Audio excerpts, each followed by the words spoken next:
investigating the death of 44-year-old Bob Dickson, shot on his own doorstep by a team of police marksmen.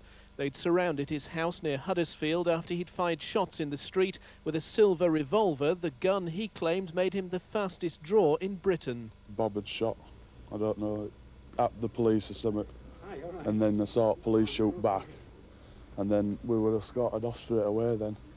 Mr. Dickson worked as a barman at this nearby club. He was well known as a country and western fan who beat 36 rivals in a competition to become Britain's fastest draw. Friends insist he only had a replica gun. Police say forensic tests on the weapon are not yet complete. The 4 armed officers involved in the shooting will be interviewed by a senior detective from another force conducting the inquiry, but they've already been backed by West Yorkshire's Assistant Chief Constable. The situation is that if people are producing weapons and pointing firearms at police officers, then police officers will open fire if they feel threatened or, as in this case, shots are discharged at them. Mr. Dickson's disabled wife witnessed the shooting. She's now been given counselling by a specially trained police officer. Ian Cundall, ITN, West Yorkshire. Mediate.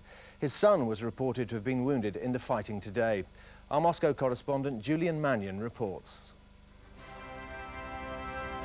The president's televised address took place after some confusion, with announcers breaking into the normal schedule to say that it was imminent, then that it was delayed. When Boris Yeltsin finally appeared, it was to deliver a deeply ambiguous message. He announced a halt to the bombing of civilian areas in Grozny and declared that the path to a political settlement of the crisis is still open. But the president insisted that Chechnya is Russian and urged Russian troops there to complete their mission. Yeltsin made no mention of a full-scale attack on Grozny, and his order to limit the bombing might appear to reduce its likelihood. But mixed signals abound. The new Russian negotiating team met today under the chairmanship of Nikolai Yegorov, a man who only yesterday called for a quick strike to seize the Chechen capital. Today he had no comment. And confusion too at the front. Chechen fighters, who are still holding the town of Argun near Grozny, received a message that Russian troops wish to hold talks.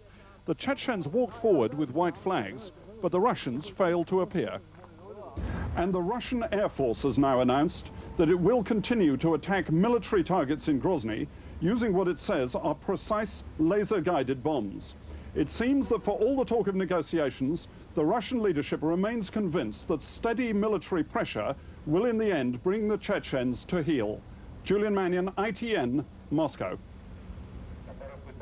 President Yeltsin's message watched by Chechen refugees who have crossed the border to safety. They stared in disbelief when he said airstrikes had ended, and they rejected his claim that Russia has no fight with ordinary Chechen people.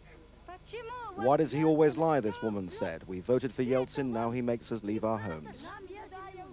We don't need Yeltsin, we want Dudayev. Earlier, these people had been angered and distressed as another lorry crossed the border. What you're hearing on the loudspeakers is a call for all of the people here to gather around this lorry and look inside.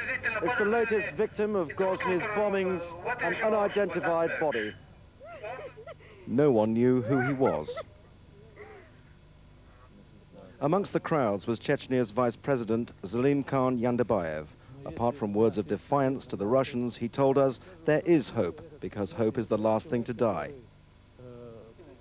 The Chechens say more than 700 of their fighters have been killed so far, but claim they're equipped to inflict even heavier losses on the Russians. Andrew Simmons, ITN, on the Chechen border. The world of cricket paid tribute today to Peter May, the former England captain and more recently the chairman of selectors. He died peacefully this morning, aged 64. Sir Colin Cowdrey and Ray Illingworth